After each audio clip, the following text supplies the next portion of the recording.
There's a thin line between homage and imitation.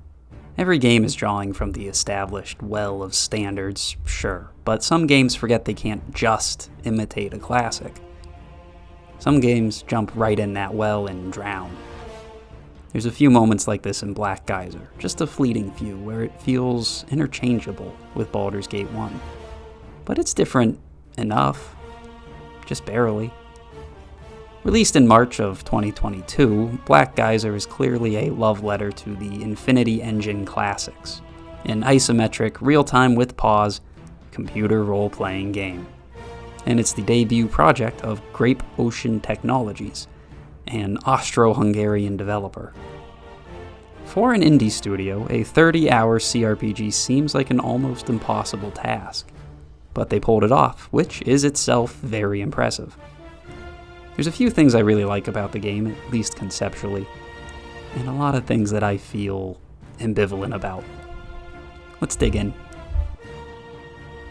We start the game by building our character.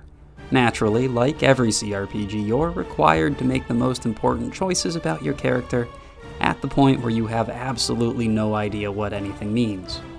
The stats are fairly familiar if you've played any D&D style games, and you'll be able to suss out what's important to some degree. Or, as is tradition, you can let the game auto-assign stats and give you a sub-mediocre character. Most of the core stats are almost the same, but instead of using d20s, the game uses percentage odds for almost everything.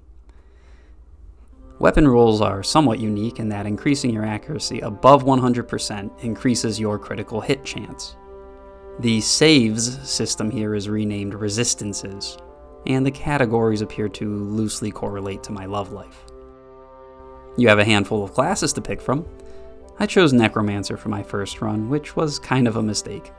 It's fun summoning 100 skeletons, but most of the combat, on classic mode at least, was over fast enough that burning a summon was impractical, and missing out on a wider spell selection killed my ability to scroll hunt. God, I love a scroll hunt. The party behavior system is actually pretty good here. There's a nice selection of roles you can choose for your casters, which will let them auto-cast certain types of spells. I found it useful to automate the healing spells, which would also let me hand-select when and where to debuff or nuke, since those roles just won't touch any out-of-behavior spell slots. For the most part, these seemed well-tuned. The only weird glitchiness is that the behavior doesn't seem to activate correctly unless it's coming straight from a move command. Sometimes when I would designate a character to hit an enemy, they'd fail to reacquire new targets after killing that enemy. Or every now and then a character's behaviors would fully revert to passive and need to be edited again. Little annoyances, but easy enough to work around. Probably the biggest letdown is the leveling system. This game really strips all of the nuance out of leveling. There isn't any kind of feat system, no choice of stat increases, no opportunities to multi-class, nothing like that, just a linear power creep. Warriors and Thieves have a very limited selection of special attacks. Again, all available at the start with no way to unlock new or improved versions, just the steady plod of more uses. Casters naturally unlock larger spellbooks and more slots in the traditional way. Each class has a handful of class skills, typically one conversation option, one or two exploration and combat options, and then something to improve resting. But these selections don't make your character feel unique, and basically everything is decided at creation. I do feel the developers of this game may have sort of missed the boat on what makes leveling in CRPGs compelling. The way your character evolves with the story, the accumulation of little feats and trinkets as your path takes you hither and yon, the hero's journey, as it were, the way the road changes you. Or, if you're a certain type of person, the meticulous optimization of a character via synergistic feat and class selections. Anyways, we start the game as a servant in the employ of a nobleman, and within about 15 minutes that goes up in flames and we discover we are his sole heir. On we go to prove our bloodline and uncover the cause of the curse of greed that lingers over the land. One of the game's biggest twists is reframing the good-evil alignment spectrum as a charitable, greedy spectrum. which, well, most games with the morality axis are kinda secretly doing this, but Black Geyser comes out and says it. I really like this as the reframing because it neatly aligns with the actual game experience of a CRPG. There are some items, here and there, which are usually up for grabs in a normal game, even though they're dubious. Stumbling across a dead guard and stealing their swords and socks is pretty typical in D&D, even though it's an insane thing to do in real life, and reframing the good-evil as a greed spectrum makes you second-guess those otherwise standard gameplay interactions. The truth of it, though, is that the game doesn't actually count these typical gameplay moments as being greedy choices unless you're outright robbing people's homes. The age-old video game dilemma. It's evil to rob a guy, but neutral if you kill him first.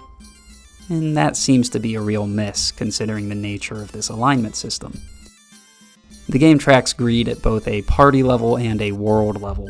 As events unfold, world greed rises and additional chaos unleashes, leading to more and more bad luck events, marauder attacks, and merchant prices spiraling out of control. Conceptually, I really like this way of tracking alignment, but in practice, there are a few issues. First is a bit of seemingly unintended dissonance.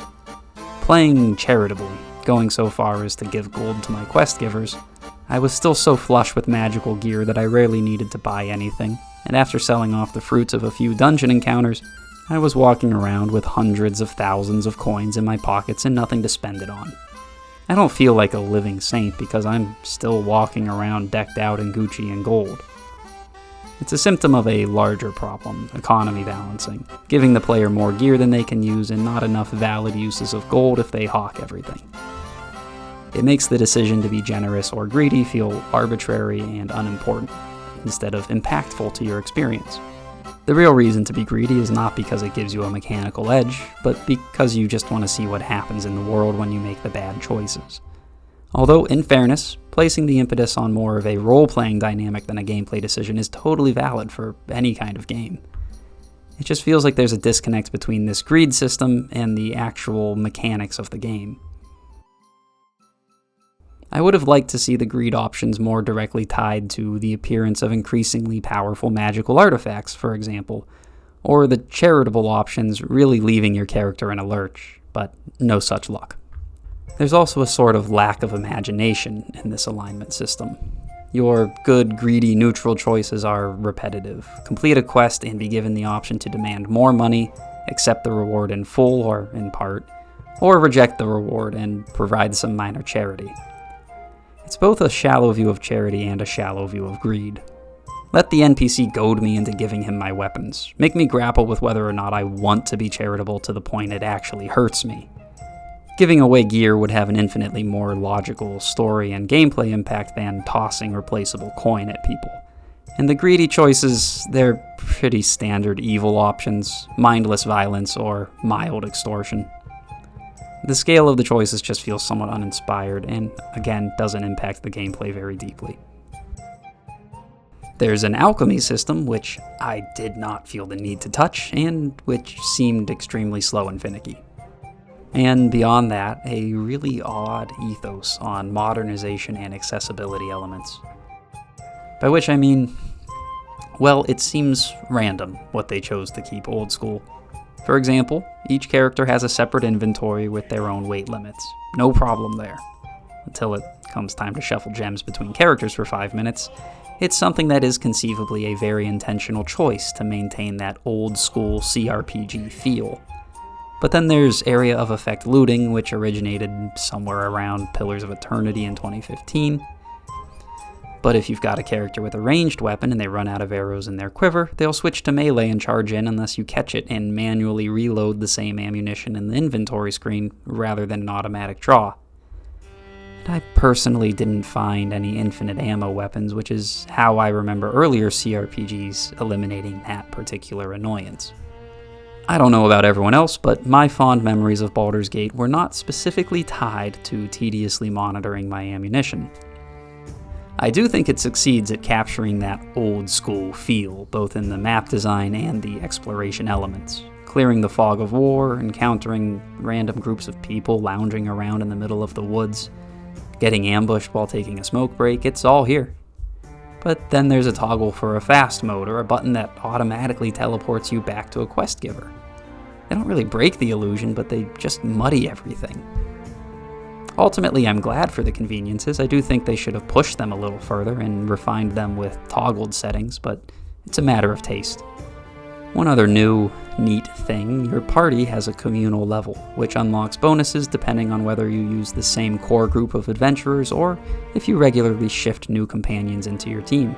But the bizarre lack of modernization with this feature is that companions only level up when they're in your party, so if you leave a companion out of group, they'll become pretty much useless to you after a few hours. Alright, enough about mechanics. This game is trying its damnedest to feel like Baldur's Gate 1. Baldur's Gate is legendary. It's also not even my favorite CRPG, maybe not even at my top 5 at this point. And that's the underlying problem with Black Geyser. It's competing in a genre with a huge amount of games I would describe as masterpieces, all with really unique features, settings, and reputations. And all of them take a month to play. There's even extremely well-regarded ones that I haven't gotten to yet as a huge fan of the genre. See, you can't write a book about a white whale without being compared to Moby Dick. It's the same with games. You've got to offer something really special if you're going to go after a classic like this. There's another inbuilt problem here, one that I'm seeing increasingly in the indie space. Baldur's Gate was attempting to translate a real physical feeling, a D&D campaign with your buddies, a fantasy adventure tale, into a virtual experience. Black Geyser is attempting to translate remembering playing Baldur's Gate, a video game, into a video game. Sure, they've succeeded. It feels like playing Baldur's Gate. But isn't that a much narrower achievement than making a game that feels like you're actually going on an adventure? I had this same issue with one of the first games I reviewed, Sea of Stars. It feels like playing a classic JRPG. But, for example, playing Chrono Trigger doesn't feel like playing Chrono Trigger. It feels like you're in some Dragon Ball Z fantasy adventure anime thing. This copycatting is presenting us with lesser blinkered experiences, too focused on mechanical imitation to understand why those early games worked.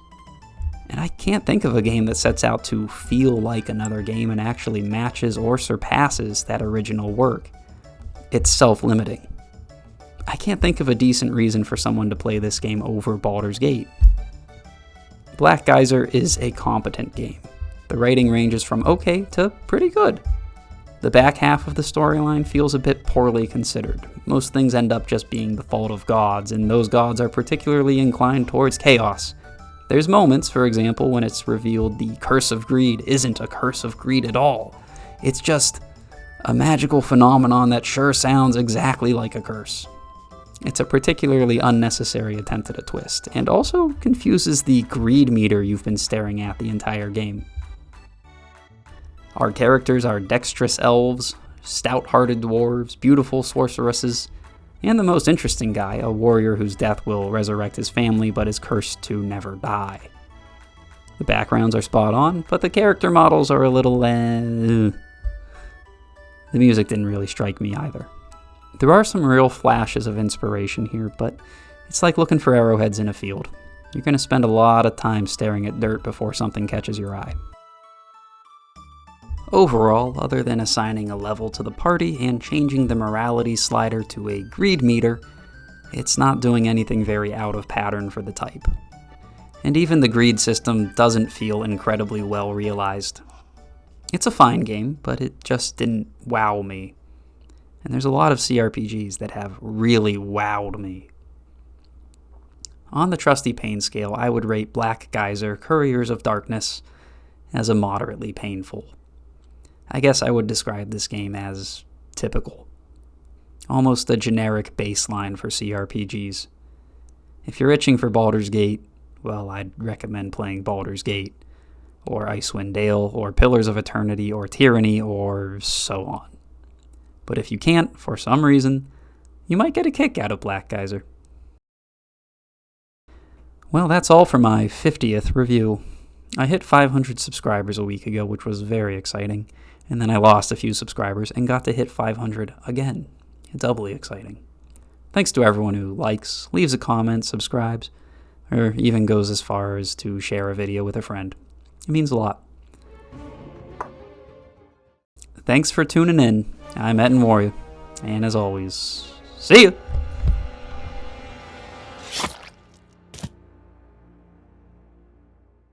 Don't worry, my child. Your hardships are over for today.